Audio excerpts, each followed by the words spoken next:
મારા પ્રેમી ભગતને બે વચન કહી ચૂક્યો છું, પણ આ વાત મારા ભાઈ મોટા બળદેવને જાણ નથી, તો માટે લાવ દ્વારકા બોલાવી અને મેં આ વાતની જાણ કરું. આજે કૃષ્ણ બોલાવે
અત્યારે મને દ્વારકામાં બોલાવવાનું કારણ?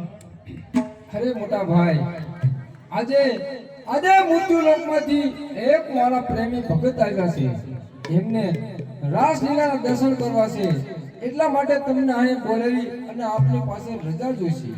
ભલે કૃષ્ણ, તમારા પ્રેમી ભક્તોને રાજી ખુશીથી રાસલીલા બતાવો. ભલે મોટા ભાઈ, બહુ સારું.